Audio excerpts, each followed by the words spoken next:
भारत माता की। चार धाम की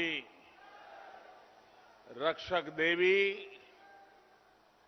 मां धारी देवी व कमलेश्वर महादेव की ई पावन धरती का मेरा दाना शयना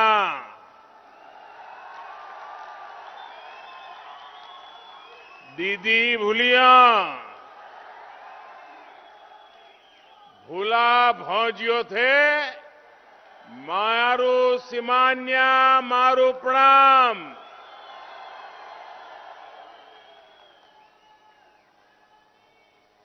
आशा करत आप सब कुशल मंगल होला।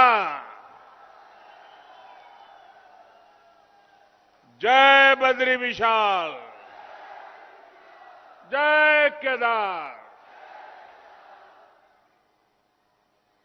जब वर्चुअल रैली होती है और पिछले दिनों वर्चुअल रैली के माध्यम से आपसे मिलता तो था, मैं दिल्ली में होता जरूर था, लेकिन मेरा मन उत्तराखंड के लिए ही भागता था।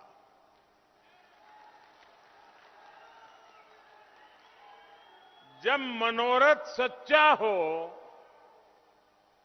तो बाबा केदारनाथ और बद्रीनाथ जी की सच्ची इच्छा को पूरी कर ही देते हैं। और उनके आशीर्वाद से इलेक्शन कमीशन ने भी और मौसम ने भी मुझे आपके बीच आने का सौभाग्य दिया, आपके दर्शन करने का सौभाग्य दिया। उत्तराखंड का हर नागरिक जानता है मेरा इस देवभूमि से नाता क्या है। उत्तराखंड का हर नागरिक जानता है कि इस देवभूमि से मेरा लगाव कितना है। कोई कल्पना कर सकता है कि 2019 में चुनाव का आखिरी दौर चल रहा था। मैं खुद जिस काशी के चुनाव लड़ रहा था वहां पर मतदान होना था, लेकिन मेरा मन कर गया इस देवभूमि की माटी को माथे चढ़ाने का। यहां तो चुनाव हो गया था, यहां मतदान बाकी नहीं था, काशी में मतदान बाकी था, लेकिन बाबा केदार ने मुझे पुकारा और मैं फिर यहां चला आया था। चुनाव के मैदान में भी और खुद का चुनाव होने के बावजूद भी मैं यहां आपके बीच चला आया था, कारण ये देवभूमि के प्रति मेरी भक्ति, ये देवभूमि के प्रति मेरा लगाव, और ये देवभूमि है, वीर भूमि भी है। यहां से सदा सर्वदा एक ऊर्जा मिलती है, प्रेरणा मिलती है। भाइयों बहनों, मां गंगा, गढ़वाल की वीरांगना रानी कर्णावती, चौथकोट की तीलू रौतेली, सुमाड़ी के पंथ्या दादा, मलेथा के माधोसी भंडारी, ऐसे अनेक व्यक्तियों से प्रेरणा पाने वाली इस धरती को, यहां के लोगों को भी मैं आदरपूर्वक प्रणाम करता हूं। भाइयों और बहनों, कल ही उत्तराखंड भारतीय जनता पार्टी ने अपना संकल्प पत्र जारी किया है। ये संकल्प पत्र इस दशक को उत्तराखंड का दशक बनाने में बहुत बड़ी भूमिका निभाएगा। इसमें उत्तराखंड के विकास के लिए यहां के युवाओं, महिलाओं, किसानों सभी के लिए नए संकल्प लिए गए हैं। इसमें गरीब बहनों को ताकत देने का समाधान है। इसमें जिला मेडिकल कॉलेज या उसके जैसी सुविधा देने का संकल्प है, इरादा है। कृषि भूमि सर्वेक्षण और बीमा में नई ड्रोन नीति लागू करके यहां के किसानों को बेहतर सुविधा मिलेगी। मल्टी मॉडल लॉजिस्टिक पार्क और मल्टी मॉडल कार्गो टर्मिनल से उत्तराखंड में नए उद्योगों के लिए रोजगार के हजारों नए अवसरों को रास्ते खोलने का इरादा भारतीय जनता पार्टी ने संकल्प लेकर के व्यक्त किया है। उत्तराखंड की धरोहर को बचाने और यहां हेरिटेज टूरिज्म को गांव-गांव पहुंचाने पर भी जोर है। मैं धामी जी और उत्तराखंड भाजपा की पूरी टीम को बहुत बहुत शुभकामनाएं देता हूं। साथियों, उत्तराखंड के लोगों ने हमेशा सजग प्रहरी की तरह देश की रक्षा की है। आज पौड़ी गढ़वाल के ऐसे ही वीर सपूत जनरल बिपिन रावत जी की स्मृतियां मुझे भावुक कर रही है।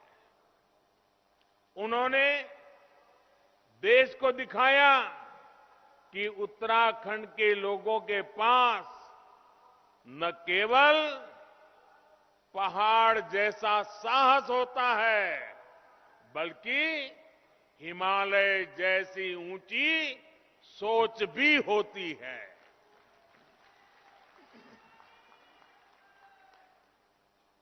लेकिन भाइयों बहनों, मेरे मन में एक गहरी तकलीफ भी है। मुझे ये जिक्र इसलिए भी करना पड़ रहा है क्योंकि कांग्रेस पार्टी अपने प्रचार में जनरल बिपिन रावत जी के कटआउट लगाकर, उनकी फोटो लगाकर वोट मांग रही है। कुर्सी के लिए कोई इस सीमा तक जा सकता है, मुझे विश्वास ही नहीं हो रहा। उत्तराखंड के लोग कभी भूल नहीं सकते सेना को लेकर इन लोगों का रवैया क्या रहा है।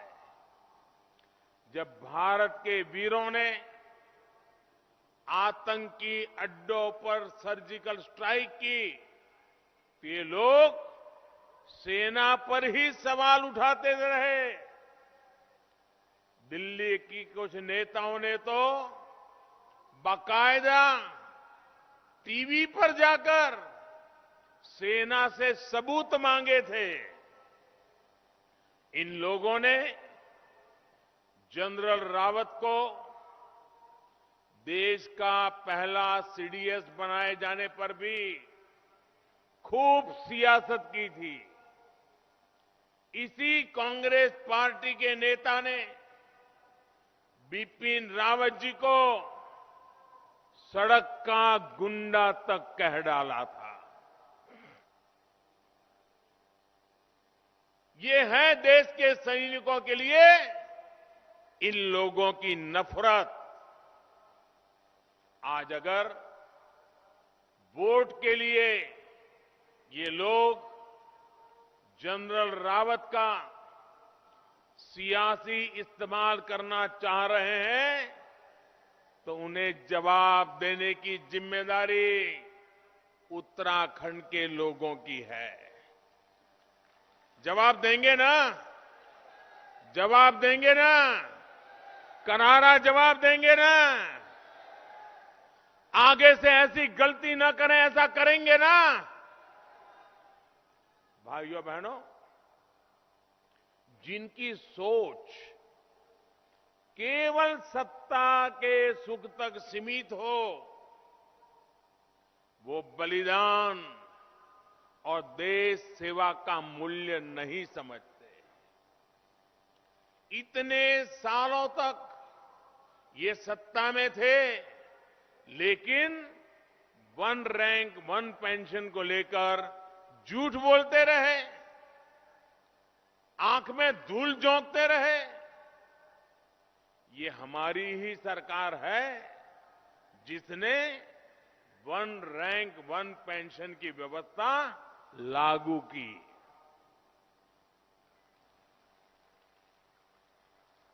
ये भी भाजपा सरकार ही है जो देहरादून से उत्तराखंड के शहीदों के सम्मान में सैन्य धाम बना रही है। और मैंने एक बार कहा था, उत्तराखंड यानी चार धाम, ये इतना ही सोच काफी नहीं है। उत्तराखंड में चार धाम तो सदियों से है ही है, हमारी प्रेरणा भी है, लेकिन उत्तराखंड में एक पांचवा धाम है, सैन्य धाम, वीर सपूतों का धाम, वीर माताओं का धाम। उत्तराखंड का ये गौरव उन लोगों की समझ में नहीं आएगा जो देश की सेना और शहीदों का मजाक उड़ाते हैं। साथियों, जब अलग उत्तराखंड राज्य बना था, अटल बिहारी वाजपेयी ने आपके सपनों को साकार करने के लिए बड़ा महत्वपूर्ण निर्णय किया था। तो ये संकल्प उत्तराखंड के लोगों ने और भाजपा ने मिलकर पूरा किया था। उत्तराखंड के स्वर्णिम भविष्य के लिए सपने भी हमने मिलकर देखे थे। उत्तराखंड में आधुनिक इंफ्रास्ट्रक्चर हो, अच्छी सड़कें हो, शिक्षा स्वास्थ्य की आधुनिक सुविधाएं हो, आपका जीवन आसान बने, युवाओं का भविष्य बेहतर बने, ऐसे अनेक संकल्प हमने मिलकर लिए थे। लेकिन दुर्भाग्य से इस प्रदेश की कमान कई साल के लिए उनके हाथों में चली गई जिन्होंने हमेशा उत्तराखंड को अस्तित्व में आने से ही रोका था, इसका जन्म ही रोक दिया था। उन्होंने हमारे इन सपनों को कुचलने में कोई कोर कसर नहीं छोड़ी। जब केंद्र व राज्य दोनों जगह उनकी सरकार थी, तब उत्तराखंड को डबल ब्रेक लगाकर हर तरफ से पीछे धकेला गया। ब्रेक लगाना ही जानते हैं वो। 2014 के बाद एक ब्रेक हटा, लेकिन देहरादून वाला ब्रेक लगा हुआ था, दिल्ली वाला ब्रेक हटा था। उत्तराखंड वासियों ने 2017 में ये देहरादून वाला भी ब्रेक हटा दिया, उसको भी यहां से निकाला और डबल इंजन की सरकार यहां पर काम पे लग गई।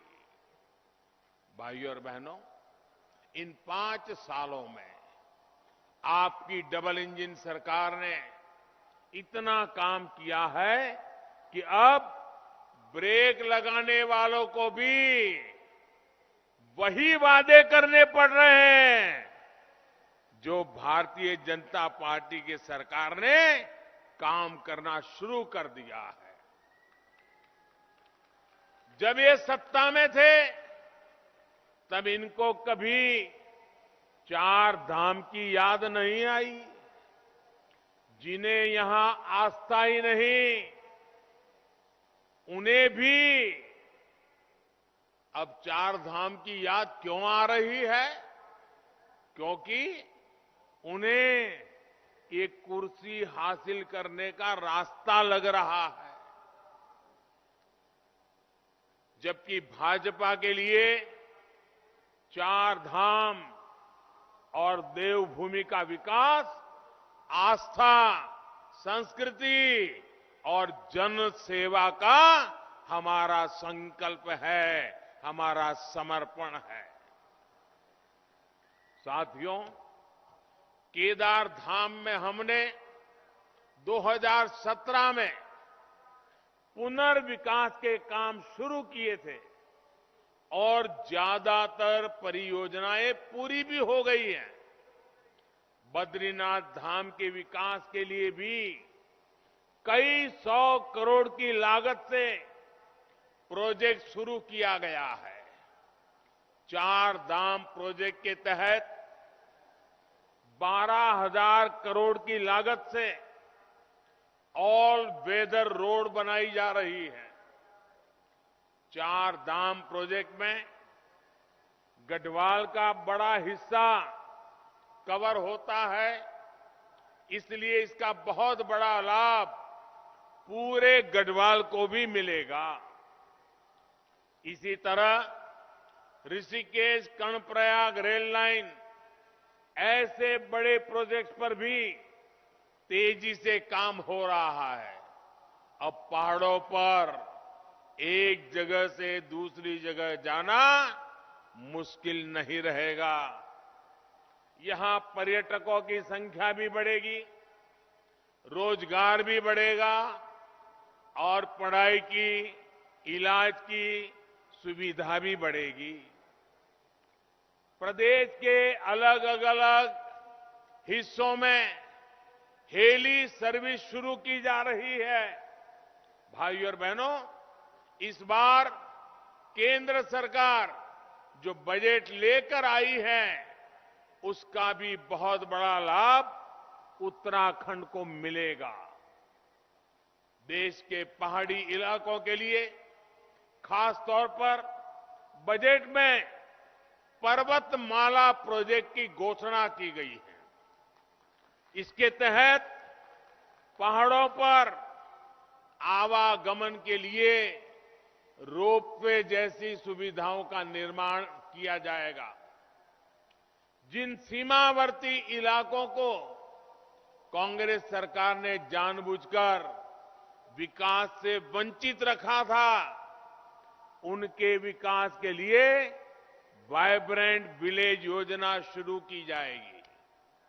किसानों के लिए गंगा के किनारे किनारे नेचुरल फार्मिंग को बढ़ावा देने के लिए कई महत्वपूर्ण निर्णय लिए गए हैं।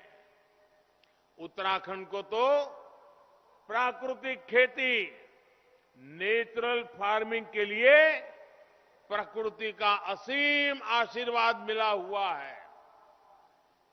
लेकिन ये लाभ आप तक तभी पहुंचेगा जब दिल्ली से चलने वाली विकास की धारा को देहरादून से भी ताकत मिले। ऐसे लोग ना आ जाएं कि दिल्ली से आ रही विकास की धारा को वहीं ठप कर दें, वरना फिर उत्तराखंड जो पहले की हालत थी उस तरफ डूब जाएगा। इसके लिए जरूरी है कि आप 14 तारीख को बेईमानी और भ्रष्टाचार को ही रोक दें, ब्लॉक कर दें उसको। 14 तारीख को आप वंशवाद और परिवारवाद को ब्लॉक कर दें। 14 फरवरी को आप संप्रदायवाद और तुष्टीकरण को देवभूमि से बाहर का रास्ता दिखा दें। करेंगे ना? बाहर का रास्ता दिखाना चाहिए कि नहीं दिखाना चाहिए? साथियों, कांग्रेस पार्टी की एक ही पहचान है, सत्ता आती है तो इनका भ्रष्टाचार बेलगाम हो जाता है और सत्ता जाती है तो पूरी ताकत षड्यंत्रों में लगा देते हैं, बौखला जाते हैं। जितना बुरा कर सकते हैं बुरा करने के रास्ते पकड़ लेते हैं। पिछले 10 सालों से लोकसभा में उत्तराखंड के लोग इन्हें शून्य दे रहे, शून्य, बिग जीरो। विधानसभा में भी 5 साल से ये सत्ता से बाहर है। इसलिए कांग्रेस के लोग उत्तराखंड के लोगों से भड़के हुए हैं। सत्ता तक पहुंचने के लिए अब ये देवभूमि की संस्कृति और पहचान को मिटाने की साजिश कर रहे हैं।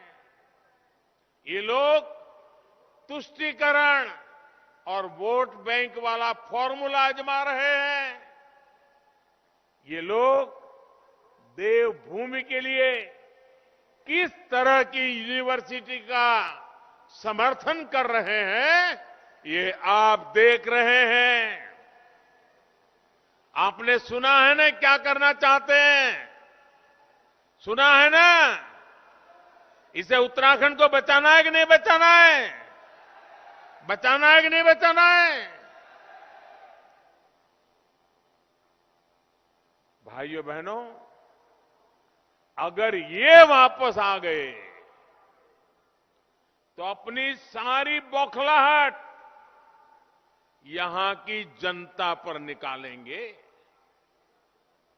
भाइयों और बहनों, इन्होंने सालों तक पहाड़ के लोगों को पानी की सुविधा से वंचित रखा। पानी के लिए माताओं बहनों को सर पर घड़ा रखकर कोसों जाना पड़ता था। हमने जल जीवन मिशन के जरिए घर घर पाइप से पानी पहुंचाने का अभियान शुरू किया। आज उत्तराखंड में करीब 8 लाख घरों तक पाइप से पानी पहुंच रहा है। मैंने अभी थोड़े दिन पहले उत्तराखंड की 5-6 बुजुर्ग माताएं, कुछ बहनें, उन्होंने छोटा छोटा वीडियो और डाला हुआ है, तो मेरे पास वो भी आया घूमता फिरता। और उत्तराखंड की माताएं बहनें जिस प्रकार से मुझे आशीर्वाद दे रही है, क्या क्या मिला उसका वर्णन कर रही है, पानी के विषय में भाव विभोर होकर के बोल रही है। माताएं बहनें, ये आपके आशीर्वाद है ना, मैं आपको कभी निराश नहीं होने दूंगा। मैं जी जान से आपके लिए काम करता रहूंगा। ये आपका स्नेह, आपका ये आशीर्वाद मुझे शक्ति देता है, ऊर्जा देता है। दिन रात माताओं बहनों आपके लिए काम करने के लिए मेरा मन दौड़ता रहता है, काम करने के लिए दौड़ता रहता है। आज उत्तराखंड में करीब 8 लाख घरों तक पाइप से पानी पहुंच रहा है। इन्होंने दशकों तक पहाड़ के ग्रामीणों को पत्थरों पर पैदल चलने के लिए मजबूर किया। हमने पिछले 5 सालों में प्रधानमंत्री ग्रामीण सड़क योजना के तहत इतनी सड़कें बनाई जितनी उत्तराखंड बनने के बाद से अब तक नहीं बनी। इन्होंने अस्पताल और इलाज के अभाव में लोगों को पहाड़ से पलायन करने को मजबूर किया। भाजपा सरकार में अटल बिहारी वाजपेयी ने उत्तराखंड को एम्स दिया था। हमने नए अस्पताल दिए, नए मेडिकल कॉलेज दिए। उत्तराखंड में हमारी डबल इंजन की सरकार ने एक और अभूतपूर्व काम किया है। उत्तराखंड की पूरी 1.25 करोड़ की आबादी को अटल आयुष्मान योजना के माध्यम से 5 लाख रुपए तक के मुफ्त इलाज की सुविधा दी है। हमने गरीबों को मुफ्त टीका दिया। कोरोना काल में हर गरीब को मुफ्त राशन दिया। चाहे किसान हो, गरीब हो, बिना किसी लीकेज के, कोई कटकी कंपनी की एंट्री के बिना हमारी सरकार बैंक खातों में सीधे पैसा ट्रांसफर कर रही है। इन सारे कामों को देखकर ये बौखलाए रहते हैं।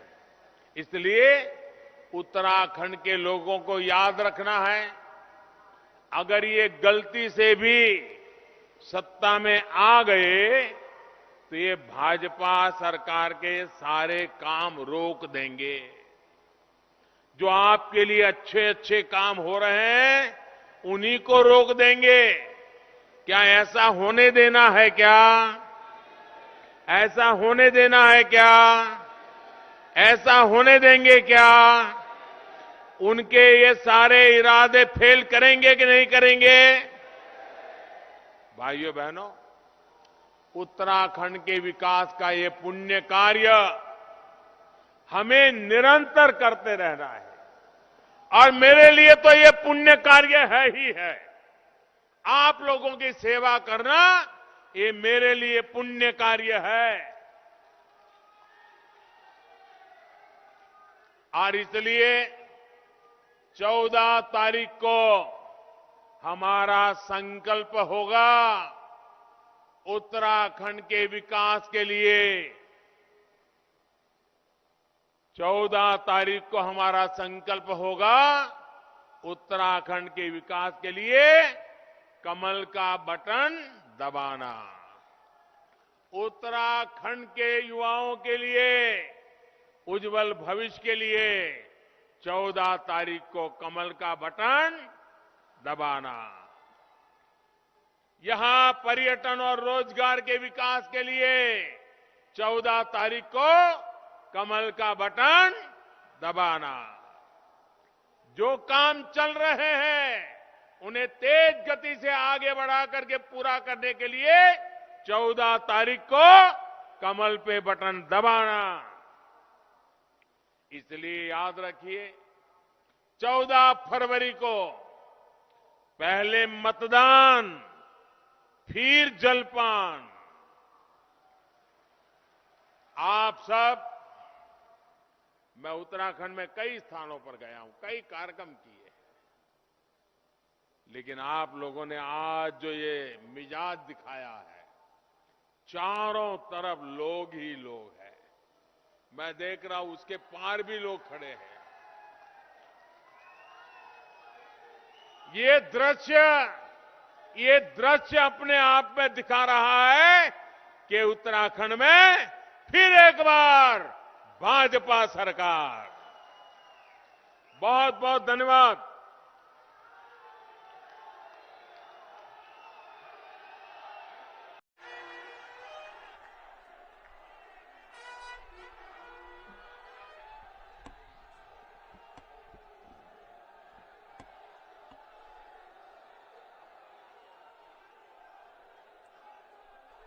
भारत माता की,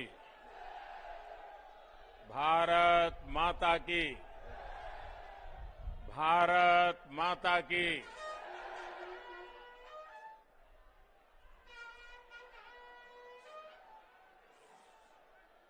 मां शाकुंभरी की भूमि सहारनपुर के समस्त भाइयों और बहनों को आदरपूर्वक नमस्कार। जहां मां दुर्गा के 4 रूपों से एक जगह दर्शन होते हैं, ऐसी पावन जगह से मैं सभी माताओं, बहनों, बेटियों का अभिनंदन करता हूं। मुझे खुशी है कि इस चुनाव में प्रत्यक्ष जनता जनार्दन के समक्ष आप सबके दर्शन करके प्रचार की शुरुआत सहारनपुर से ही हो रही है।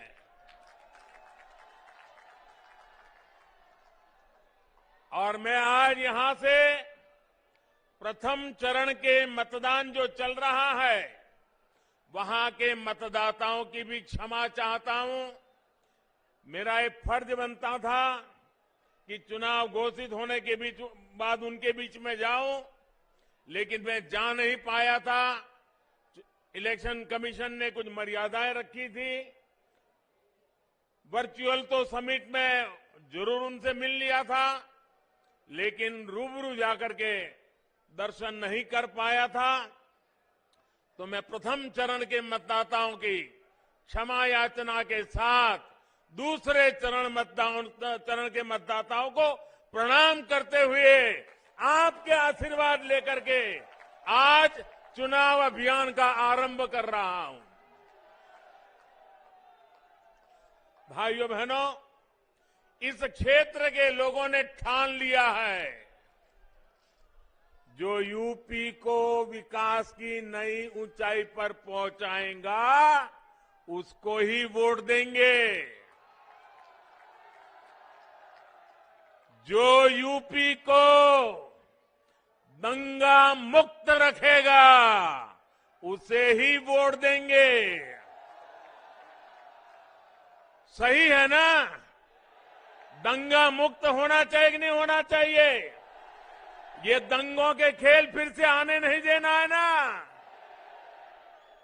जो हमारी बहन बेटियों को भय मुक्त रखेगा, हम उसे ही वोट देंगे। जो अपराधियों को जेल भेजेगा, हम उसे ही वोट देंगे। आज पश्चिमी यूपी के कुछ विधानसभा क्षेत्रों में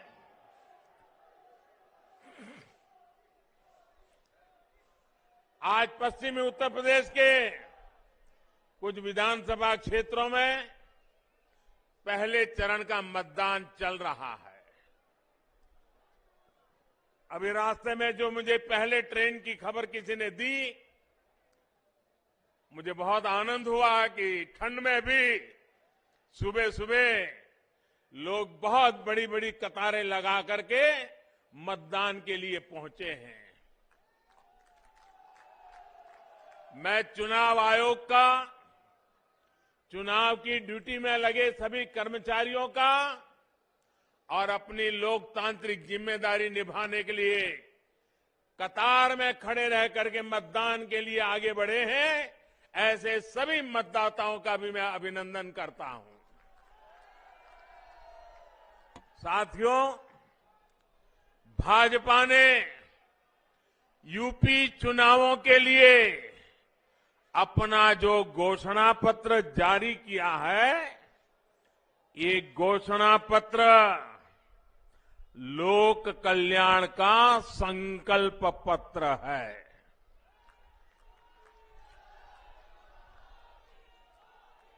डबल इंजन की सरकार जो काम कर रही है, उसके पीछे और उसके लिए यूपी में भाजपा सरकार बहुत जरूरी है। गरीबों को पीएम आवास योजना के घर मिलते रहे, इसके लिए यूपी में भाजपा सरकार बहुत जरूरी है। गरीबों को अच्छे अस्पतालों में 5 लाख रुपए तक के इलाज की मुफ्त सुविधा मिलती रहे, इसके लिए यूपी में भाजपा सरकार बहुत जरूरी है। छोटे किसानों के बैंक खाते में पीएम किसान योजना, उसका पैसा सीधा उसके खाते में पहुंचता रहे, इसके लिए भी यूपी में भाजपा सरकार जरूरी है। गरीबों को इस महामारी के समय मुफ्त राशन मिलता रहे, इसके लिए भी यूपी में भाजपा सरकार जरूरी है।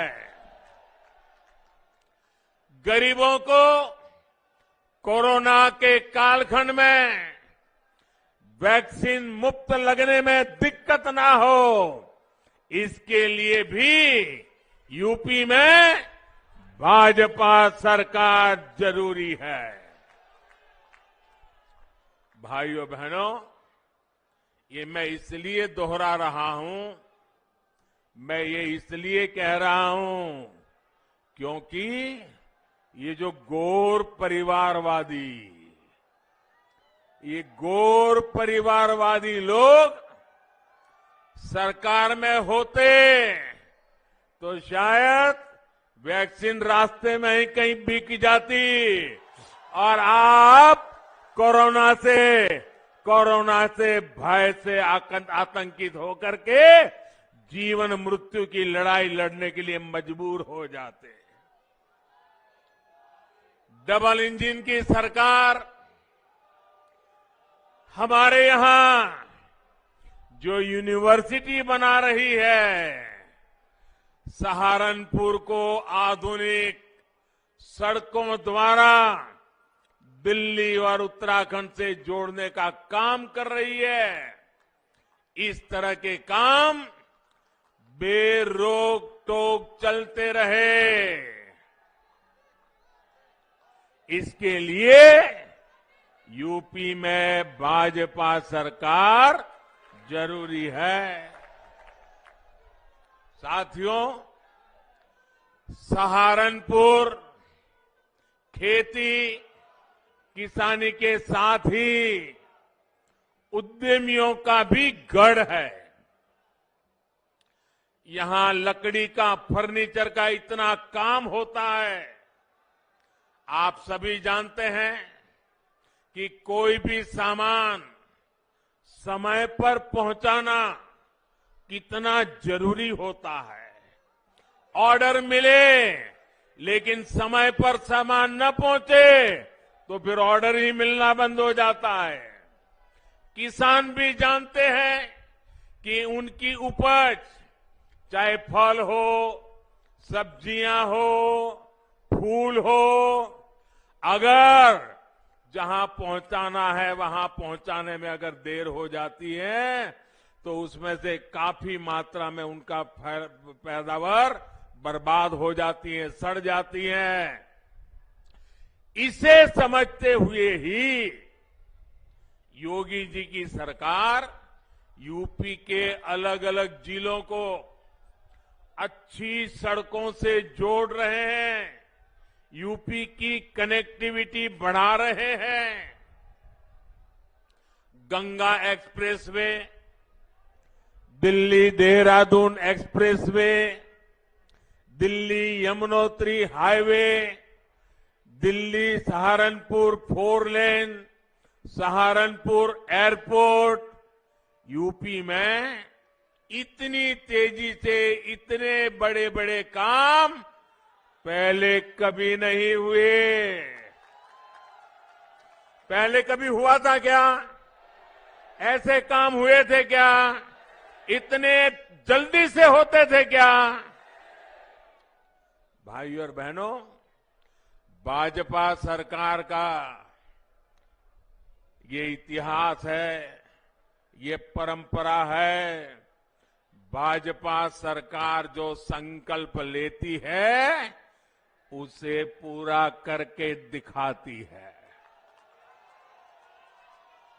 ये हमारी ही सरकार है जिसने गन्ना किसानों को पहले के मुकाबले कहीं ज्यादा का भुगतान किया है।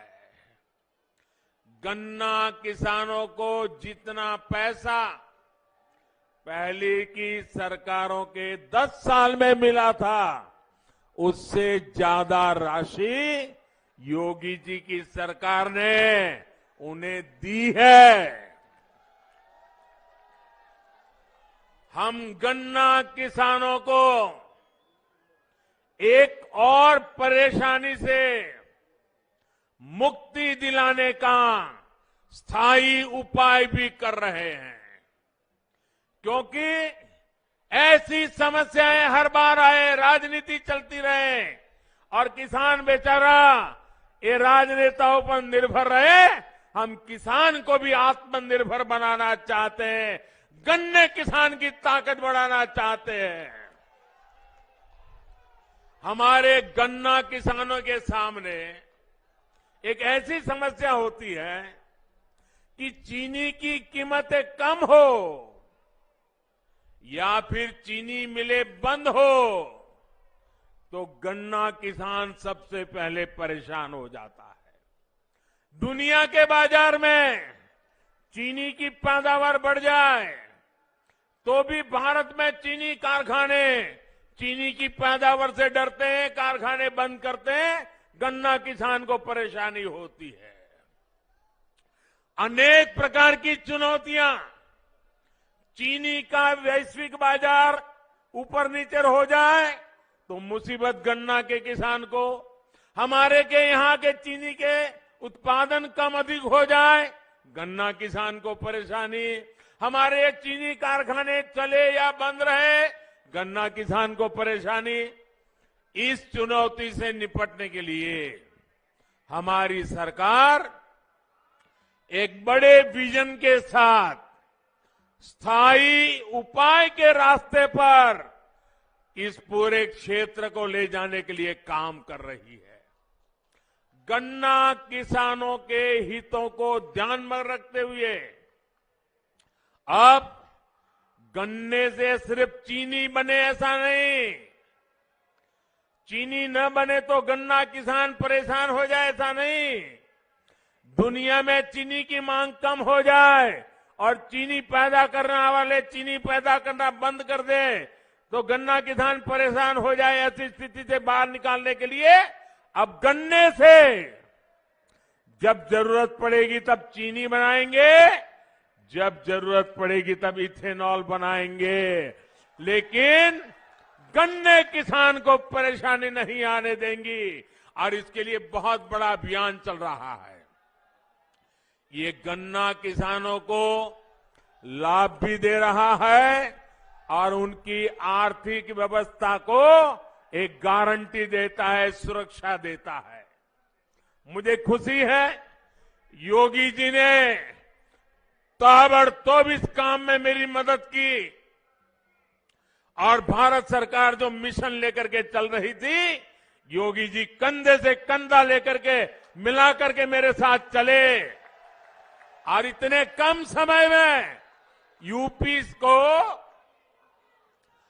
12,000 करोड़ रुपए गन्ने से जो इथेनॉल बना ना, 12,000 करोड़ रुपया इथेनॉल से मिले हैं जो उत्तर प्रदेश के काम आ रहे हैं। भाइयों बहनों, गन्ना किसान को सुरक्षा दे रहे हैं। और मेरे गन्ना किसान भाइयों, मेरे उत्तर प्रदेश के नौजवानों, मेरे शब्द लिख करके रखिए, आने वाले दिनों में ये मामला 12,000 करोड़ अटकने वाला नहीं है, ये राशि और बढ़ने वाली है। और इससे गन्ना किसानों की आमदनी में भी वृद्धि होगी और उनकी समस्याओं का स्थायी समाधान निकलेगा। यूपी में जो पहले सरकारें रही, वो इस तरह का विजन लेकर काम कर ही नहीं सकती थी। कारण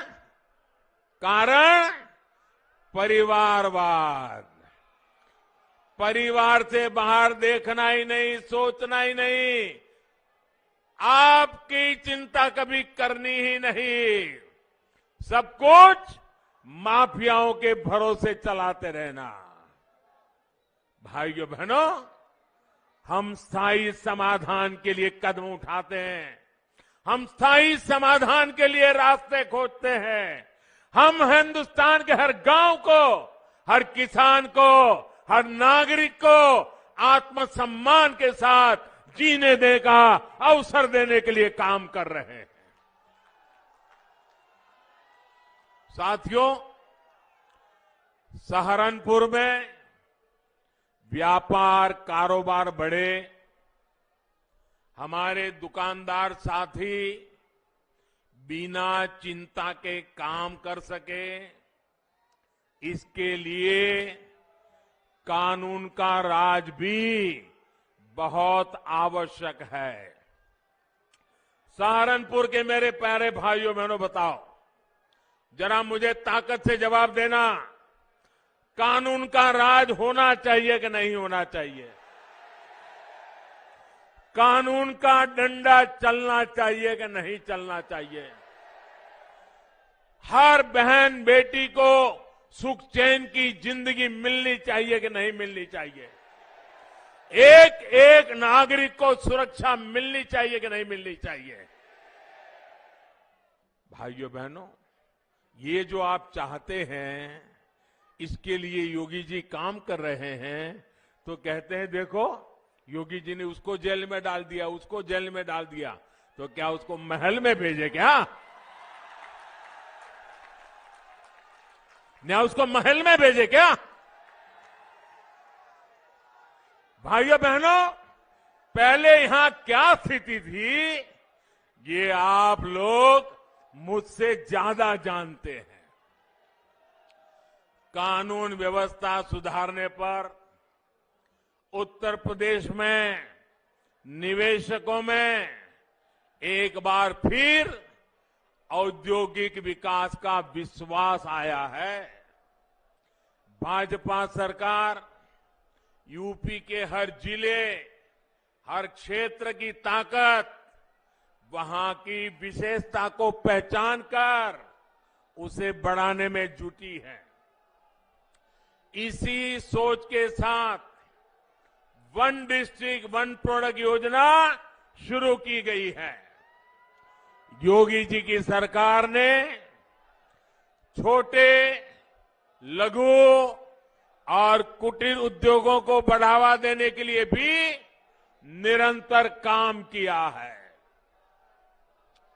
साथियों, आपका उत्साह, आपका प्यार मेरी सर आंखों पे, आपने इतना प्यार दे रहे हो,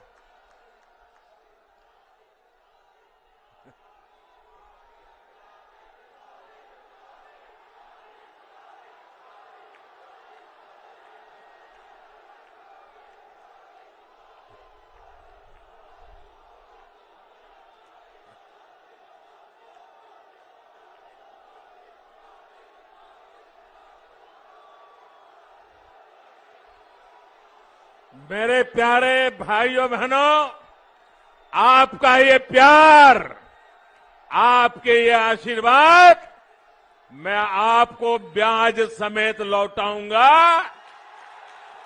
विकास करके लौटाऊंगा, आपका कल्याण करके लौटाऊंगा। साथियों, सहारनपुर की लकड़ी की नक्काशी आज विश्व में अपना डंका बजा रही है।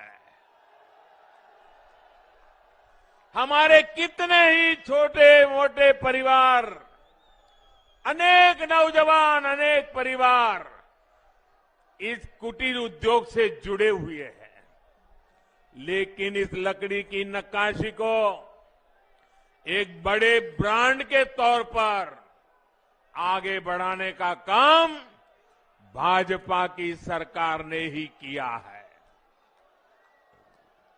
2017 से पहले कोई इस उद्योग की सूद लेने वाला नहीं था। भाइयों बहनों, मुझे बताइए, एक सवाल का जवाब देंगे आप? मुझे बताइए, ये योगी जी की सरकार बनने के पहले ये नक्काशी का काम यहां होता था कि नहीं होता था? होता था कि नहीं होता था?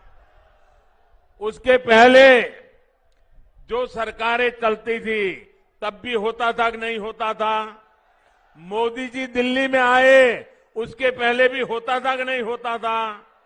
आपके दादा परदादा भी करते थे कि नहीं करते थे? लेकिन इतनी सरकारें आई, इतने नेता आए, किसी ने आपको पूछा ही नहीं। ये भाजपा सरकार है जिसने आपकी ताकत को पहचाना है और दुनिया में डंका बजाया है। आज देखिए, आज ये नक्काशी, लकड़ी का नक्काशी का जो काम है, उसको जीआई टैग ये डबल इंजन की सरकार ने ही दिया है। ये दिलवाने का काम हमारी सरकार ने किया है।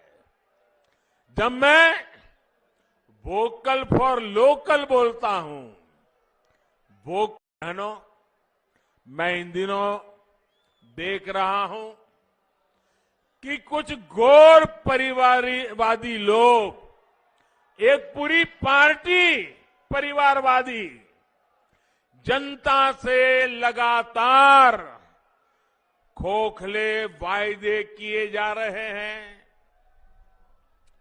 वो इसी सोच पर चल रहे हैं क्योंकि उनको मालूम है कि उत्तर प्रदेश की जनता इनके पुराने कारनामों को याद करके फिर से कभी उनको घुसने देने वाली नहीं है।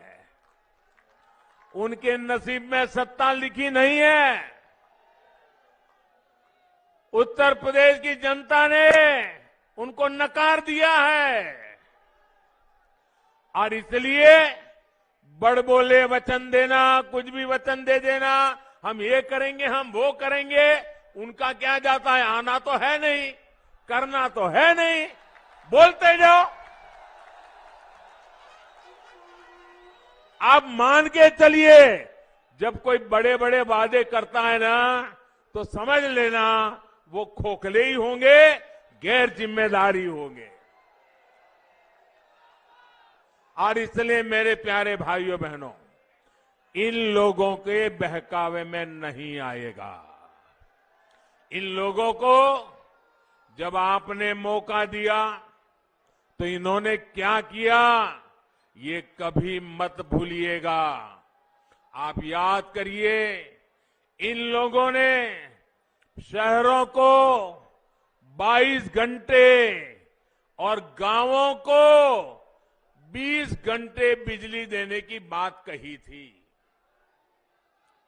ऐसे वादे किए थे, लेकिन उन्होंने ऐसा पूरे उत्तर प्रदेश में नहीं किया। उत्तर प्रदेश को अंधेरे में रखा और किया तो कहां किया? अपने परिवार के जिले में किया। परिवारवादी सोच बिजली में भी वहीं पर अटक गई। सहारनपुर जैसे बाकी जिले ऐसे ही छोड़ दिए गए। ये लोग कभी यूपी के विकास के बारे में, गरीबों के बारे में सोच ही नहीं सकते हैं। इन लोगों को गरीब का दर्द ना दिखता है और ना ही वो दुख दर्द को समझ पाते हैं। केंद्र सरकार जो घर बनाने की योजना चलाती है, उसने भी, हमारे गरीबों ने भी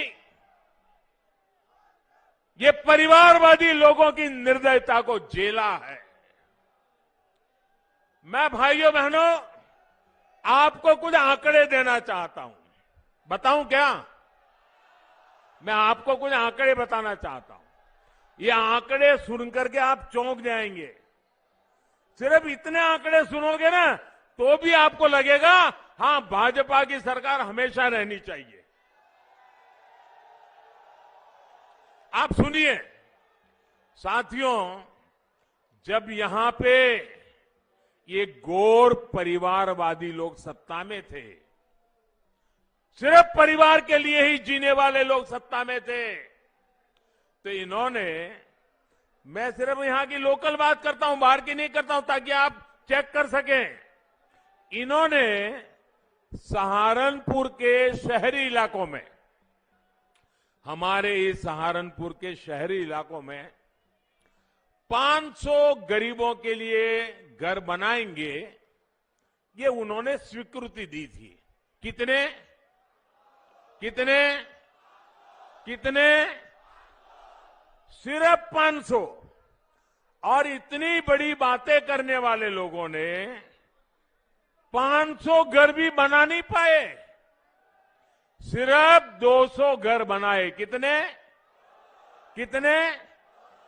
यानी 500 की बात की और बनाए कितने? अब देखिए 2017 में आपने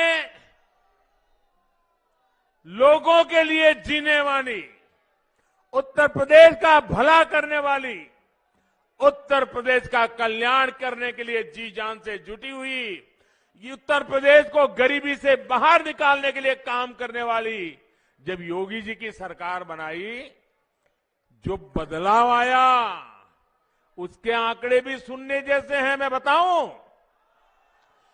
पहले की सरकार ने 500 का लक्ष्य रखा, सिर्फ 200 कर पाए। योगी जी ने क्या किया? भाइयों बहनों, सहारनपुर शहर की मैं बात कर रहा हूं, 31,000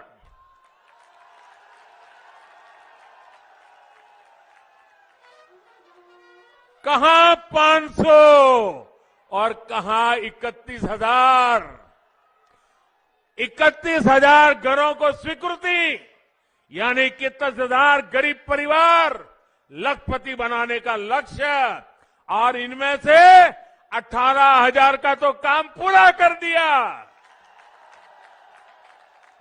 अब मुझे बताइए भाइयों, 500 और 200 के बीच में भी जो लटके पड़े रहते हैं, उनकी जरूरत है कि 31,000 के लोगों की जरूरत है। सीधी समझ है भाइयों, काम करने वाली सरकार चाहिए, योजनाओं को जमीन पर लागू करने वाली सरकार चाहिए, और यही होती है डबल इंजन की सरकार की ताकत। सिर्फ और सिर्फ अपने परिवार की सेवा में लगे रहने वाले लोग, अपने परिवार का भला सोचने वाले लोग, गरीब के लिए, दलित, पीड़ित, शोषित, वंचित के लिए, छोटे किसान के लिए ये कभी भी सोच नहीं सकते, काम कभी कर नहीं सकते हैं। साथियों, आपको याद होगा इन लोगों के राशन माफिया, याद है ना राशन माफिया? ये हमारे गरीब का राशन भी खा जाते थे। डबल इंजन की सरकार ने इनके ये कारनामे भी देखे हैं, कारस्तानी भी देखी है, और हमारी सरकार ने उसको बंद कर दिया, अलीगढ़ का ताला लगा दिया। अब मुझे बताइए, जिन लोगों के खेल बंद हो गए उनको गुस्सा आएगा कि नहीं आएगा? ये चोरी डकैती के काम बंद हो गए, वो लामबंद होंगे कि नहीं होंगे? वो हमारे खिलाफ जहर उगलेंगे कि नहीं उगलेंगे? मुझे बताइए, क्या मुझे इससे डर जाना चाहिए क्या? मुझे काम बंद करना चाहिए क्या? मुझे भाग जाना चाहिए क्या? मुझे आपकी भलाई के लिए काम करना चाहिए कि नहीं करना चाहिए? जी जान से करना चाहिए कि नहीं करना चाहिए? आपकी भलाई के लिए मेरी जिंदगी खपानी चाहिए कि नहीं खपानी चाहिए? भाइयों बहनों, ये मैं तब करता हूं क्योंकि आप मेरे साथ हैं, इसके कारण मुझे ताकत मिलती है।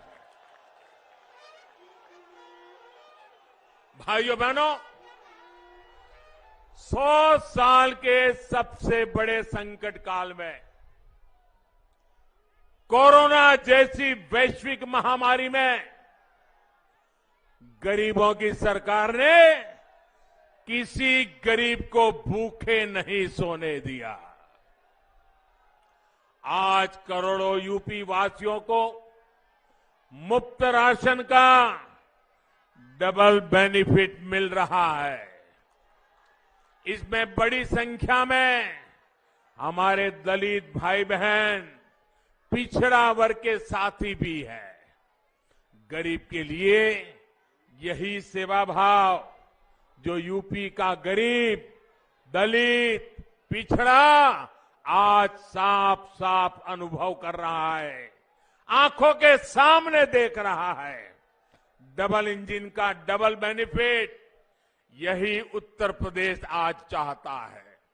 साथियों, सबका साथ, सबका विकास ही यूपी के विकास का मूल मंत्र है। भाजपा के लिए विकास में बेटियों की सहभागिता सबसे बड़ी प्राथमिकता है। इसलिए आज हर सेक्टर को बेटियों के लिए खोला जा रहा है। मुस्लिम बहन बेटियां हमारी इस साफ नीयत को भली भांति समझती है। हमने मुस्लिम बहनों को 3 तलाक के जुल्म से मुक्ति दिलाई है और हमने जो 3 तलाक के खिलाफ कानून बनाया है, उसने मुस्लिम बहनों को सुरक्षा का विश्वास दिया है। लेकिन साथियों, जब मुस्लिम बहन बेटियों का समर्थन खुलेआम भाजपा को मिलने लगा, जब मुस्लिम बेटियां 1-1, 2 मिनट के अपने वीडियो डालने लगी, भाजपा की सरकार की तारीफ करने लगी, सदियों के बाद इतना बड़ा सम्मान मिला, इसके लिए गौरव गान करने लगी, तो जो कुछ वोटों के ठेकेदार होते हैं उनकी नींद हराम हो गई। वो बेचैन हो गए, अरे हमारी ही बेटी मोदी मोदी करने लग गई।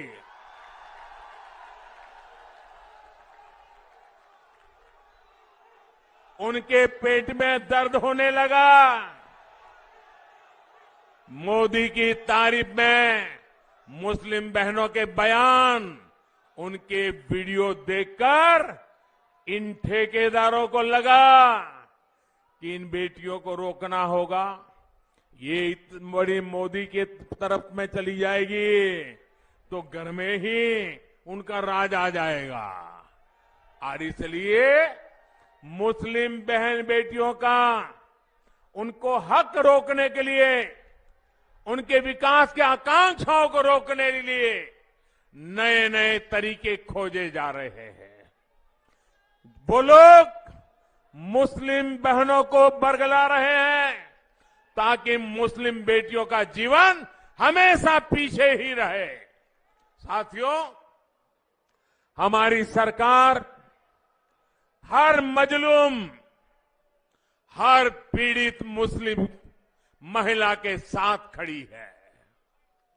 कोई मुस्लिम महिलाओं पर जुल्म न कर सके, योगी जी की सरकार इसके लिए बहुत जरूरी है। भाइयों बहनों, आपसे बात करते हुए मैं एक और बात जरूर करूंगा। मुजफ्फरनगर में जो हुआ वो तो कलंक था ही, यहां सहारनपुर में जो कुछ हुआ था वो भी खौफनाक था कि नहीं था? याद है कि नहीं है? राजनीतिक संरक्षण में कैसे लोगों को निशाना बनाया जाता है, सहारनपुर का दंगा इसका प्रमाण है। मेरे भाइयों बहनों, प्रमाण है। ऐसी ही करतूतों के कारण 2017 में आप लोगों ने दंगावादियों को ऐसा सबक सिखाया और आज उत्तर प्रदेश को दंगा मुक्त करने में योगी जी को सफलता मिली। लेकिन मेरे प्यारे भाइयों बहनों, आप ये मत सोचना कि ये दंगावादी लोग सुधर गए हैं। आप मत सोचना ये परिवारवादी सुधर गए हैं। वो तो मौके की तलाश में है, मौका मिल जाए इसके इंतजार में है। सहारनपुर के दंगों के बड़े गुनहगार को अब इन माफियावादियों ने इस चुनाव में अपना साथी बना लिया है। और सिर्फ सहारनपुर की बात नहीं है, पूरे पश्चिम यूपी में इन लोगों ने चुन चुन करके अपराधियों को मैदान में उतारा है। हालत तो ये है कि ये लोग अब राष्ट्र विरोधियों को अपना प्रस्तावक तक बना रहे हैं। इसका इरादा आप जरूर समझिए। योगी जी की सरकार ने अपराधियों के खिलाफ कार्रवाई की, उन्हें जेल भेजा, इसलिए इनका गुस्सा 7वें आसमान पर पहुंचा हुआ है। ये लोग यूपी के लोगों से बदला लेना चाहते हैं, आपसे बदला लेना चाहते हैं। और मैं ये देखकर हैरान हूं कि जो लोग उस समय दंगाइयों को कोस रहे थे, वो इस चुनाव में दंगाइयों के साथ गले मिल रहे हैं, उनके साथ खड़े हो गए हैं। भाई और बहनों, हम विकास भी करते हैं, अपनी विरासत पर भी उतना ही गर्व करते हैं। हम इंडस्ट्रियल कॉरिडोर भी बनवाते हैं और करतारपुर साहिब कॉरिडोर का भी निर्माण कराते हैं।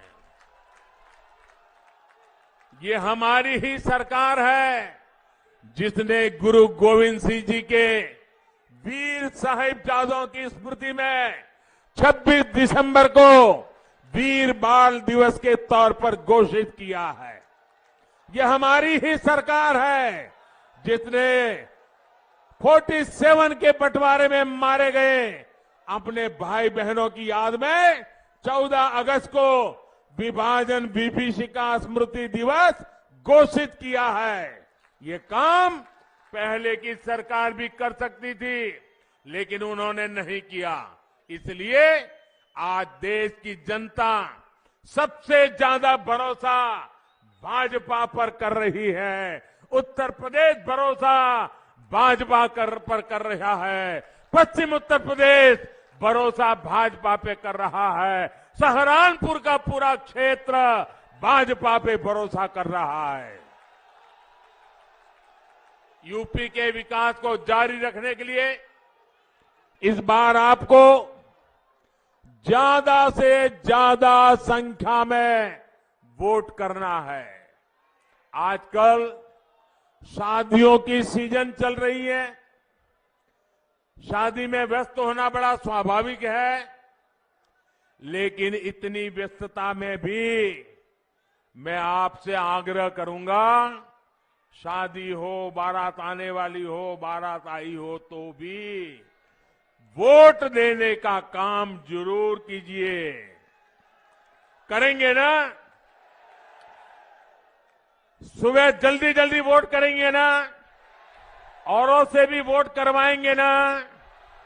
वोट करने के लिए पूरे मोहल्ले के, सोसाइटी के लोगों से मिलेंगे ना? घर घर जाएंगे ना? ज्यादा से ज्यादा वोट करवाएंगे ना? सारे रिकॉर्ड तोड़ देंगे ना?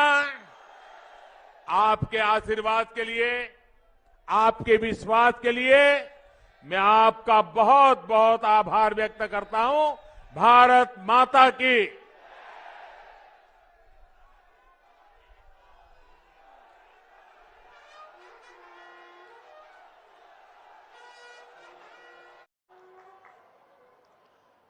गोवा के भविष्य निर्माण के लिए चुनाव में दिन रात मेहनत कर रहे भारतीय जनता पार्टी के सभी कार्यकर्ता साथी और गोवा के प्रबुद्ध भाई और बहनों, उत्तर गोयंतला, मोगाड़, गोयकारांग, येवकार,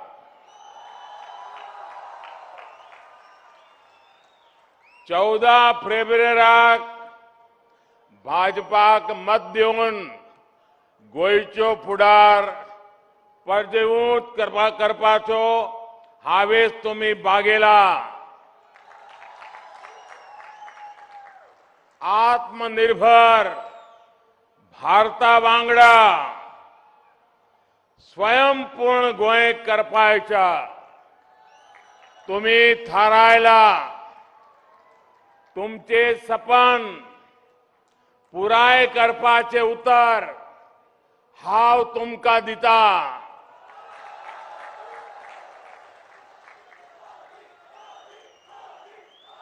साथियों, ये भी मेरा सौभाग्य है कि यहां मंच पर आने से पहले मुझे मापुसा के संरक्षक अंगवाणी बोडगेश्वर जी के दर्शन करने का अवसर मिला। मैं देव बोडगर जी के प्रार्थना कर रहा हूं कि सभी के कल्याण में उनके आशीर्वाद बना रहे, यही कामना करता हूं। वाकई गोवा में आप सभी के बीच आकर मैं एक नई ऊर्जा से भर जाता हूं। यहां की हवाओं की बात ही कुछ ऐसी है।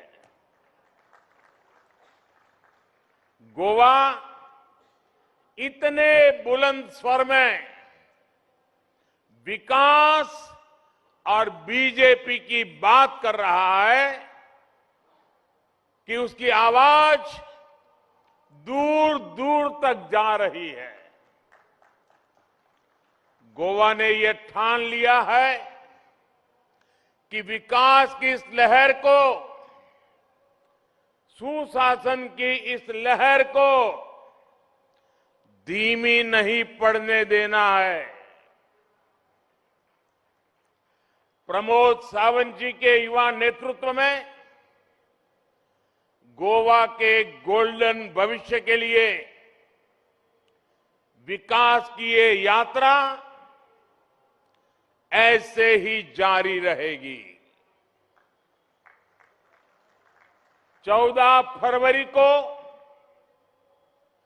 गोवा में एक बार फिर एक एक मतदाता कमल खिलाने के लिए भारी मात्रा में मतदान करने वाला है। मैं गोवा बीजेपी के सभी उम्मीदवारों को भव्य विजय की बहुत बहुत शुभकामनाएं देता हूं। साथियों, जब भी मैं गोवा आता हूं तो मेरे मित्र मनोहर पर्रिकर जी की कमी हमेशा खलती है। आप गोवा वासियों को तो उनकी कमी और भी ज्यादा महसूस होती होगी। मैं भाजपा के वरिष्ठ नेता स्वर्गीय फ्रांसिस डिसूजा जी, जिनके साथ काम करने का भी मुझे अवसर मिला, इनका भी स्मरण करता हूं। फ्रांसिस डिसूजा जी गोवा संस्कृति और भाजपा के विचारों के सच्चे प्रतिनिधि रहे। साथियों, देव बोडगेश्वर की मुझ पर असीम कृपा रही कि मेरे जीवन के महत्वपूर्ण पलों में गोवा की धरती को इतना निर्णायक बनाया। आज जो आप मुझे जिस रूप में देख रहे हैं ना, जहां मुझे देख रहे हैं, इसकी शुरुआत गोवा से हुई थी।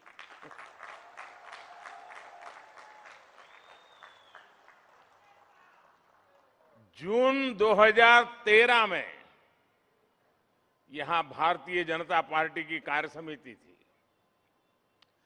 और जून 2013 में जब मैं गोवा की इसी धरती पर था तो भारतीय जनता पार्टी ने मुझे लोकसभा के चुनाव के लिए भाजपा की प्रचार समिति का प्रमुख घोषित किया था। फिर बाद में मुझे प्रधानमंत्री का उम्मीदवार भी घोषित किया गया था। गोवा की इसी धरती से निकली प्रेरणा थी कि यहां आप लोगों से बात करते हुए उस दिन हमारे पर्रिकर जी ने मेरी यहां एक सभा आयोजित की थी और उस सभा में मेरे मुंह से सहसा सहज रूप से एक शब्द निकला था। वो शब्द था कांग्रेस मुक्त भारत। ये शब्द गोवा की धरती से ही, यहां के पुण्यात्माओं के आशीर्वाद से सहसा मेरे मुंह से निकल गया था और हमने देखा आज ये शब्द देश के कोटि कोटि नागरिकों का संकल्प बन गया है। साथियों, गोवा की अपनी एक खास संस्कृति और पहचान है और गोवा सबको साथ लेकर भी चलता है। जिनको गोवा की संस्कृति की परवाह नहीं है, उन्होंने गोवा को अपने भ्रष्टाचार का, लूट तंत्र का एक बहुत बड़ा एटीएम बना करके रखा था। लेकिन भाजपा ने गोवा के लिए स्वयं पूर्ण गोवा का मंत्र दिया। भाजपा ने समग्र विकास की बात की, सबके लिए बराबर विकास की बात की, क्योंकि विकास को टुकड़ों में, जाति, धर्म, मत, मजहब, भाषा, क्षेत्र के नाम पर बांटा नहीं जा सकता। अगर नॉर्थ गोवा का विकास होगा तो साउथ गोवा भी आगे बढ़ेगा। अगर साउथ गोवा में काम होगा तो नॉर्थ को भी उसका लाभ मिलेगा। और मुझे बताया गया कि आप जैसे यहां इकट्ठे हुए हैं, साउथ गोवा में भी वर्चुअली बहुत बड़ी मात्रा में अलग अलग स्थान पर लोग आज इकट्ठे होकर के इस कार्यक्रम में हमारे साथ जुड़े हैं। मैं साउथ गोवा के भाइयों बहनों को भी प्रणाम करता हूं। इसी तरह अगर जब हम गोवा के पर्यटन की संभावनाओं की बात करते हैं तो उसके लिए गोवा को हर क्षेत्र में विकास की जरूरत है। अगर यहां अच्छी सड़कें नहीं बनती, नई सुविधाएं नहीं बनती, तो पर्यटक यहां आना पसंद करते क्या? कोई टूरिस्ट आते क्या?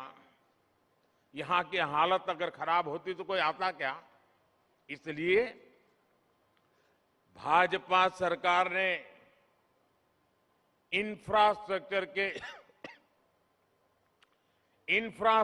के विकास का नया अभियान चलाया हुआ है।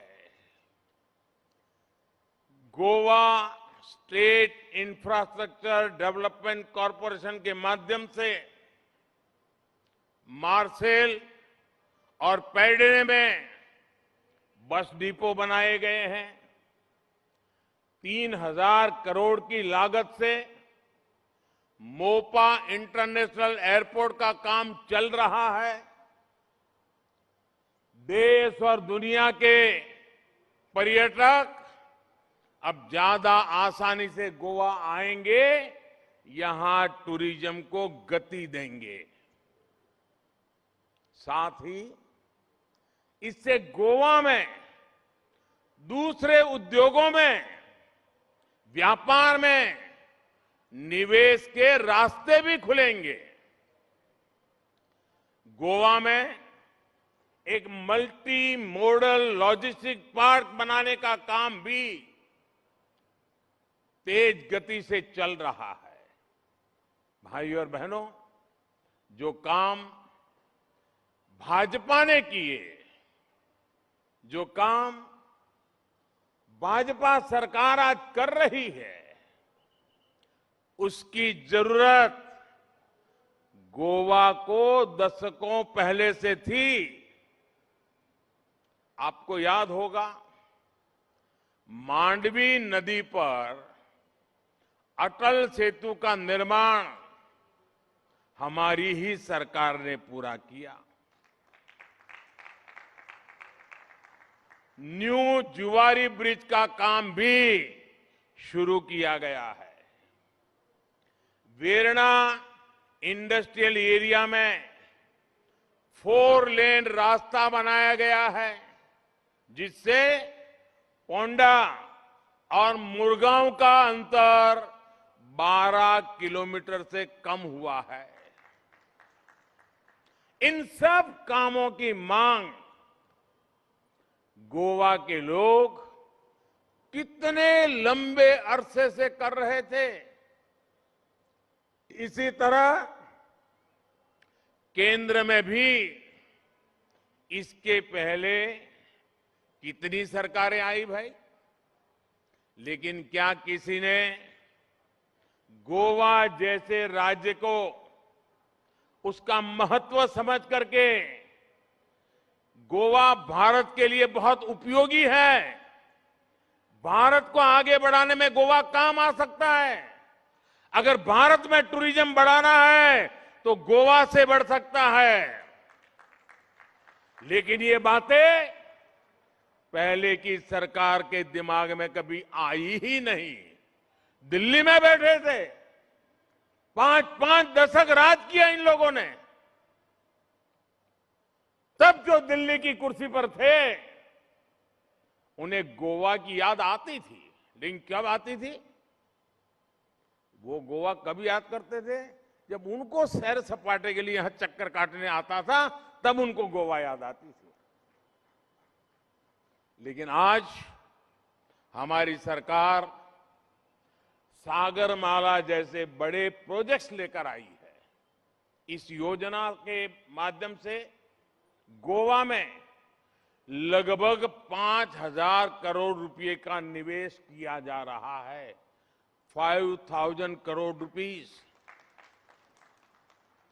हमने इस तरह की नीतियां भी बनाई जिनसे गोवा को लाभ हो। इंटरनेशनल पर्यटकों के लिए वीजा ऑन अराइवल, ये भी इसी का एक महत्वपूर्ण उदाहरण है। गोवा के पर्यावरण के लिए, यहां की आबोहवा के लिए केंद्र ने गोवा में 100 से अधिक इंटरसिटी इलेक्ट्रिक बसों को मंजूरी दी है। ये भी टूरिज्म को अनुकूल व्यवस्था है। ऐसी ही कितनी ही परियोजनाएं हैं जिनसे गोवा अब गोल्डन गोवा बनने की दिशा में अग्रसर है। साथियों, गोवा के विकास के लिए भाजपा ने जो किया है उसका एक उत्तम उदाहरण यहां आने वाले पर्यटकों की संख्या है, टूरिस्टों की संख्या है। पहले गोवा में केवल सीजनल पर्यटन ही ज्यादा होता था, लेकिन भाजपा सरकार ने टूरिज्म को प्रमोट किया, पर्यटन को प्रमोट किया, सुविधाएं बढ़ाई और अब पूरे साल 365 दिन यहां पर्यटक आते हैं। 2011 में जब यहां कांग्रेस की सरकार थी, तब पूरे साल में करीब 25 लाख पर्यटक आते थे। 25 लाख। लेकिन 2019 आते आते ये संख्या 80 लाख से भी ऊपर पहुंच गई है। साथियों, जब हम टूरिज्म पर ध्यान देते हैं, इंफ्रास्ट्रक्चर का निर्माण करते हैं, तो उसका लाभ गोवा वासियों को तो जरूर मिलता है। यहां टूरिस्ट भी आते हैं और गोवा के लोगों को आर्थिक लाभ भी होता है।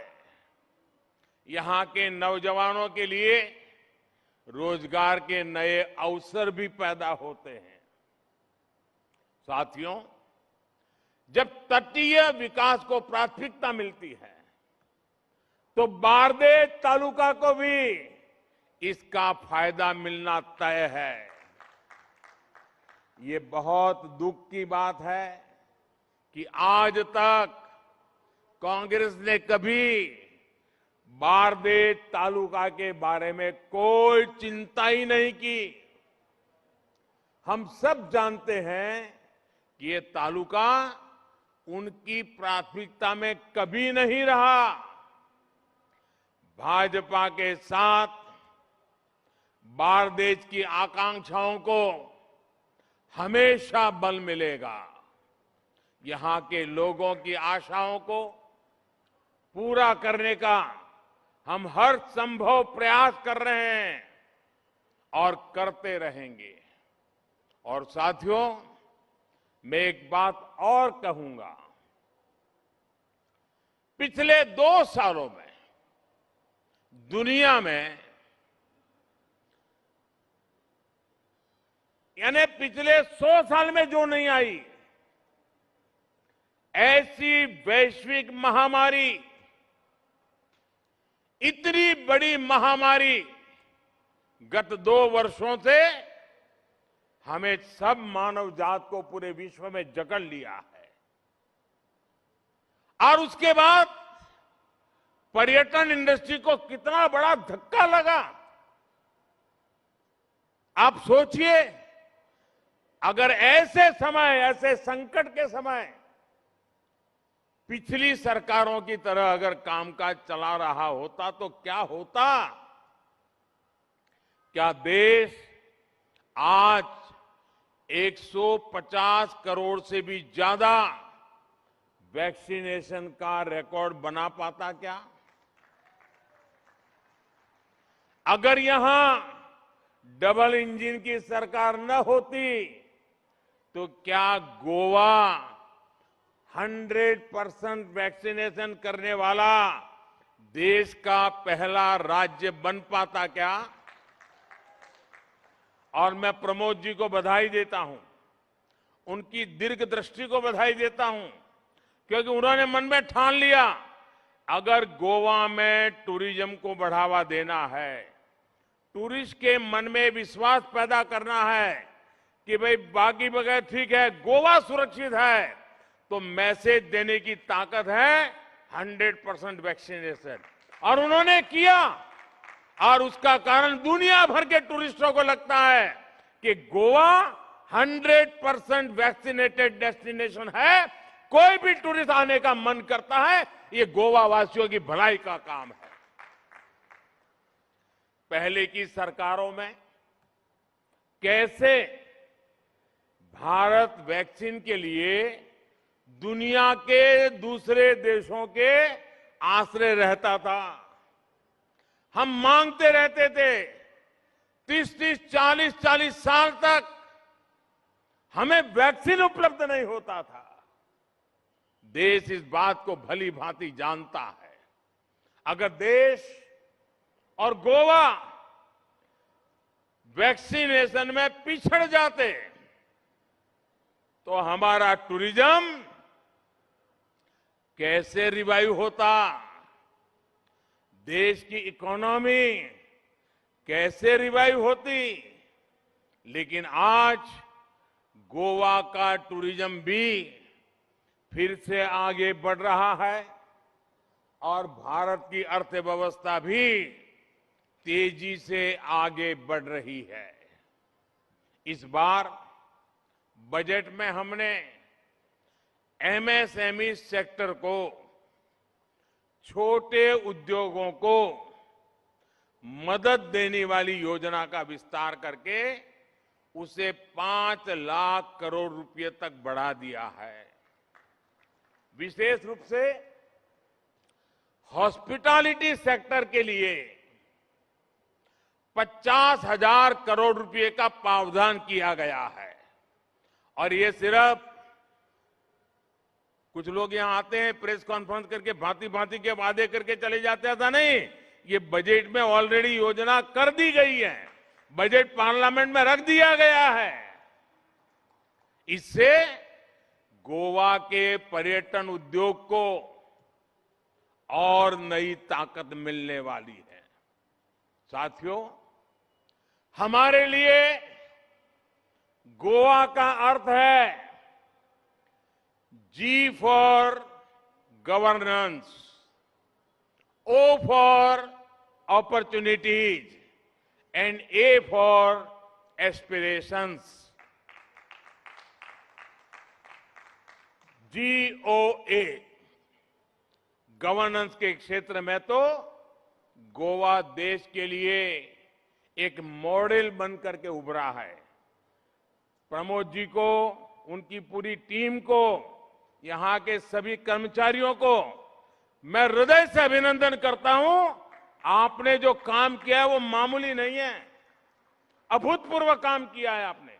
क्योंकि मैं भी बहुत साल तक मुख्यमंत्री रह के आया हूं, मुझे मालूम है इस प्रकार की योजनाओं को नीचे तक ले जाना है तो कितना दम उखड़ जाता है। लंबे अरसे तक मुख्यमंत्री तक रहने के बाद मैं कह रहा हूं कि प्रमोद जी, आपने अद्भुत काम किया है, आपकी टीम ने अद्भुत काम किया है। हमारे युवा मुख्यमंत्री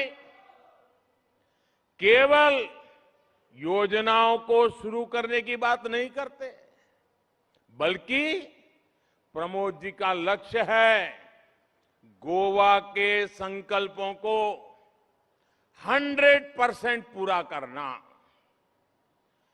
वैक्सीनेशन की अभी मैंने बात की, उसमें भी गोवा 100%, स्वच्छ भारत मिशन में गोवा में 100% कवरेज, जल जीवन मिशन के तहत गोवा में 100% कवरेज, गोवा ने बिजली पहुंचाने का काम भी 100% पूरा किया, जरूरतमंदों को मुफ्त राशन देने के मामले में भी गोवा 100% है।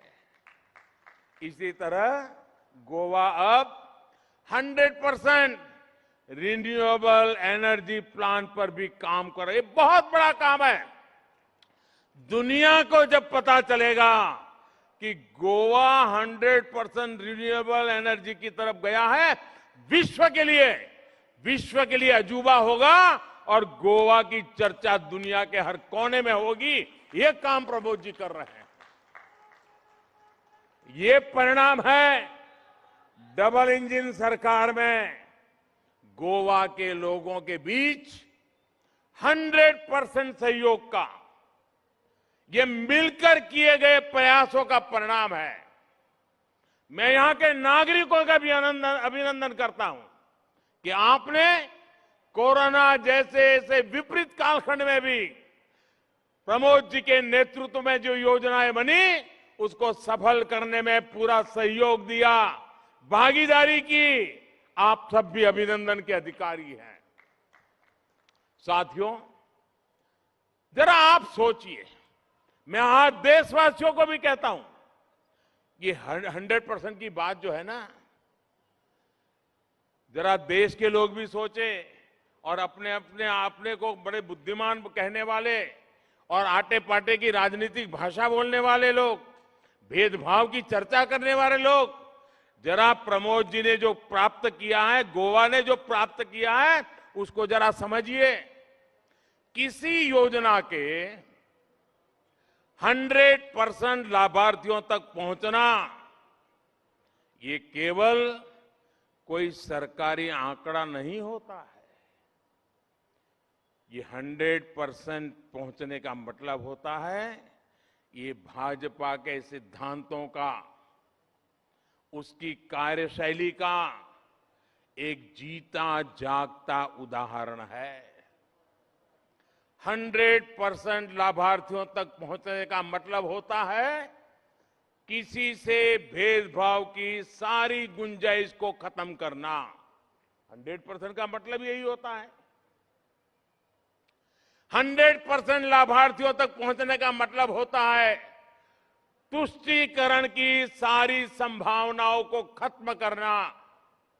100% लाभार्थियों तक पहुंचने का मतलब होता है कि उसे मिलेगा, उसे नहीं मिलेगा, इस स्वार्थ भरी राजनीति की भी समाप्ति।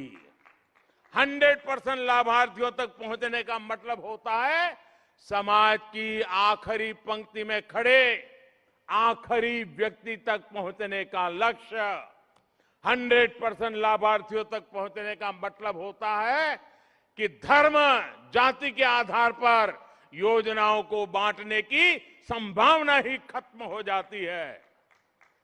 100% लाभार्थियों तक पहुंचने का मतलब होता है गरीब कल्याण के लाभ की योजनाओं से कोई छूट न जाए। यही तो है सबका साथ, सबका विकास। आजादी के बाद जो राजनीतिक दल दशकों तक सत्ता में रहे, उन्होंने लोगों को इस बात पर बांटा कि कुछ को ये मिलेगा, कुछ को नहीं मिलेगा। यहां से बूथ में से मुझे वोट मिले थे तो मिलेगा, वहां बूथ में से वोट नहीं मिले थे तो उनको लटका के रखेंगे। 100% जब होता है ना, तो सारी बीमारियों से मुक्ति मिल जाती है। मेरा तराया तेरा कोई भेदभाव नहीं रहता है। और गोवा ही है जो देश को भेदभाव से मुक्ति का संदेश देने की ताकत रखता है। मूलभूत सुविधाओं को लेकर भी उनका यही रवैया रहा। योजनाओं का लाभ 100% लोगों तक पहुंचाना उनकी ऐसी ही बांटने वाली नीतियों का जवाब है। इसलिए मैंने लाल किले से मूलभूत सुविधाओं की योजनाओं के सैचुरेशन की बात कही थी। 100% लाभार्थियों तक पहुंचने, 100% कवरेज की बात कही थी। जब सरकारी मशीनरी इस नियत से काम करे कि उसे 100% पात्र व्यक्तियों तक लाभ पहुंचाना तो फिर पक्षपात, भेदभाव, मेरा पराया कुछ भी टिक नहीं पाता। जब हम 100% का लक्ष्य लेकर चलते हैं तो शोषित, पीड़ित, वंचित, दलित, आदिवासी, गरीब, ना किसी धर्म का कोई व्यक्ति छूटता है, न किसी समाज का। इसलिए हमारा ये 100% सेवा अभियान सोशल जस्टिस, सामाजिक न्याय का भी एक बहुत बड़ा माध्यम है, बहुत बड़ा प्रमाण है। और सामाजिक न्याय के प्रति हमारी प्रतिबद्धता, हमारा कमिटमेंट इसका ये जीता जागता उदाहरण है। और मैं 2 कदम आगे जाकर के कहना चाहूंगा कि 100% का मतलब ही होता है कि ये सच्चे अर्थ में सच्चा सेक्युलरिज्म है। यही सच्चा सेक्युलरिज्म है, 100%। इससे बड़ा सेक्युलरिज्म क्या हो सकता है। आज देश में गोवा की पहचान बन गई है कि गोवा किसी काम को आधा अधूरा नहीं छोड़ता। ऐसा ही है ना, गोवा का आधा अधूरा कुछ छोड़ते नहीं है ना। गहरे समंदर के किनारे रहने वाले गोवा के लोगों की पॉलिटिकल समझ भी उतनी ही गहरी है। लेकिन दुर्भाग्य से कांग्रेस कभी गोवा के पॉलिटिकल कल्चर, गोवा की आशाओं, गोवा के आकांक्षाओं, गोवा के नौजवानों के सपनों को कभी समझ ही नहीं पाई। कांग्रेस का जो इतिहास रहा है, गोवा के लोगों के जो दुश्मनी का भाव गोवा के लिए उन्होंने रखा है, वो आज की युवा पीढ़ी को जानना बहुत जरूरी है।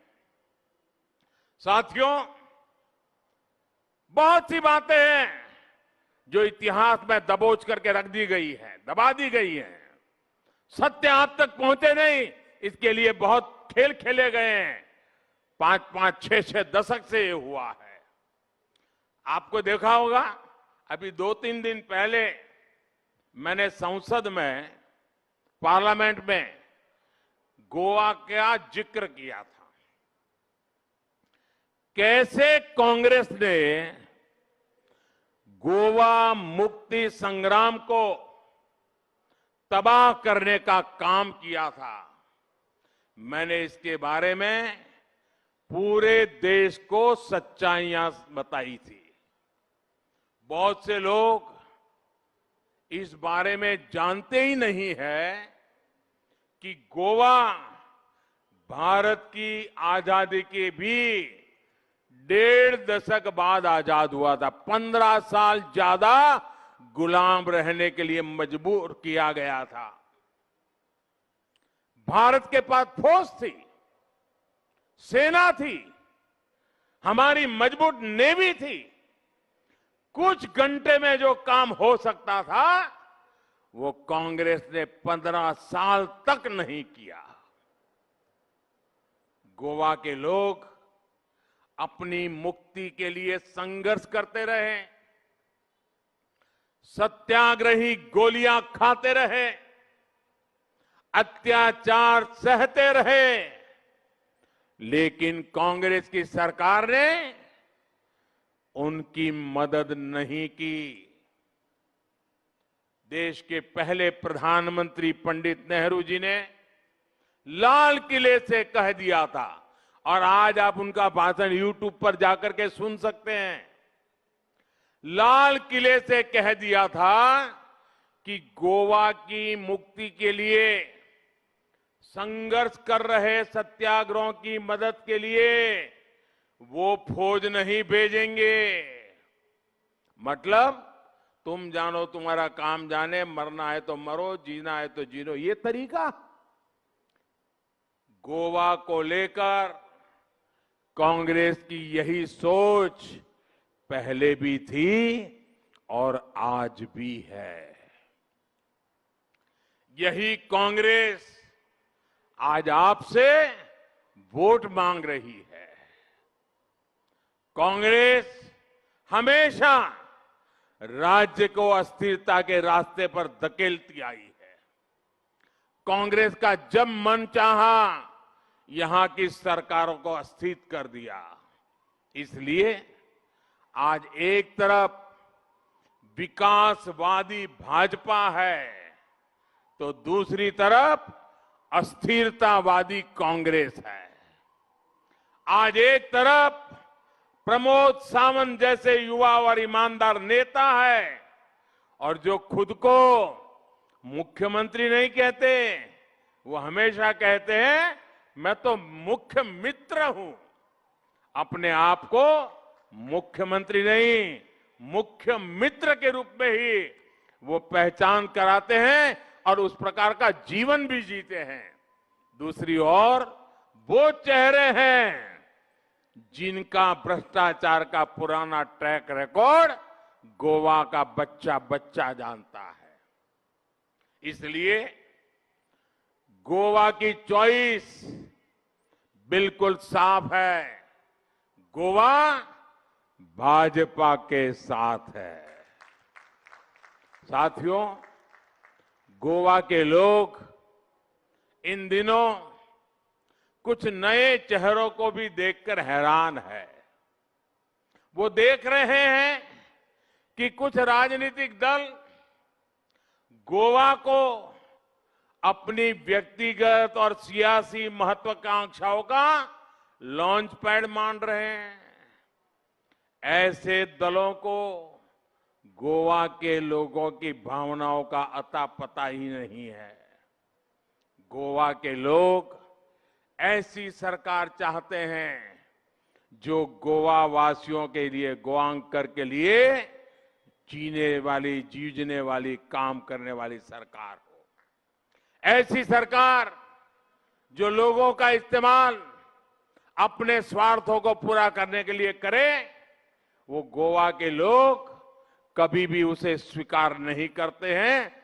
किसी के स्वार्थ की भरपाई के लिए गोवा की धरती नहीं काम आ सकती। भाइयों बहनों, इनके पास एजेंडा नहीं है, विजन नहीं है, इनके पास गोवा की समझ भी नहीं है।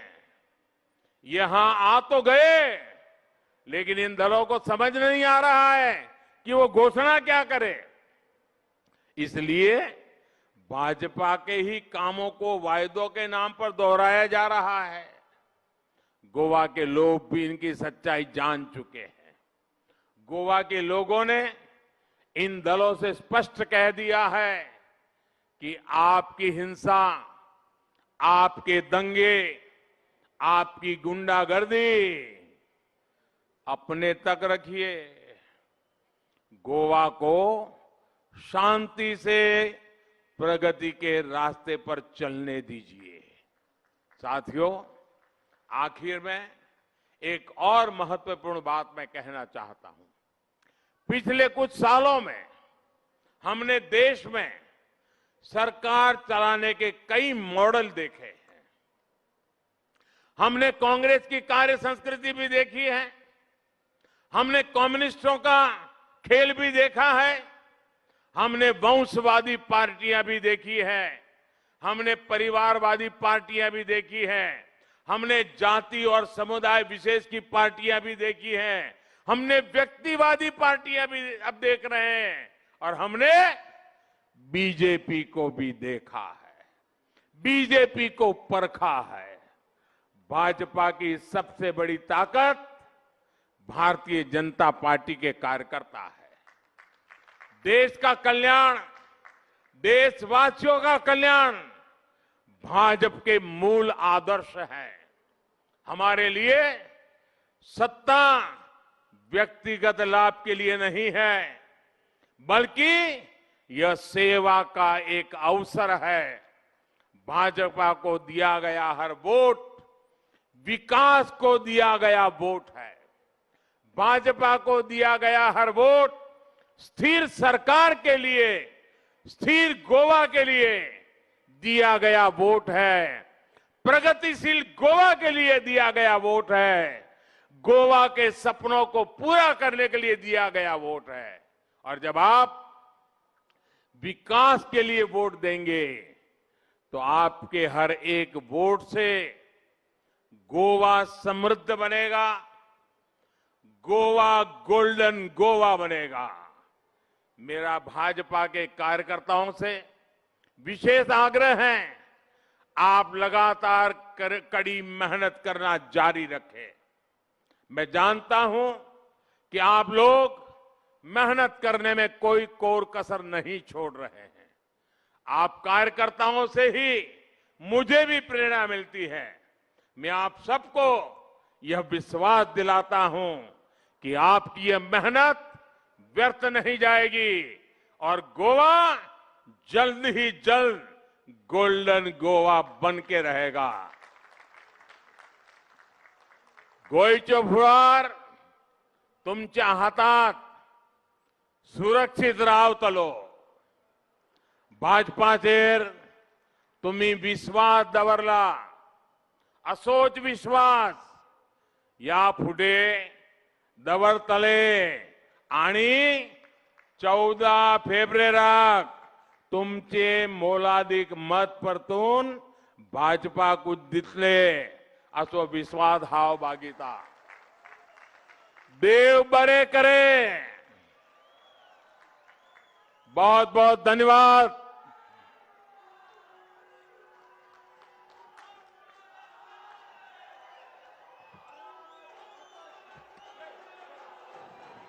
सगळ्यांक मागता की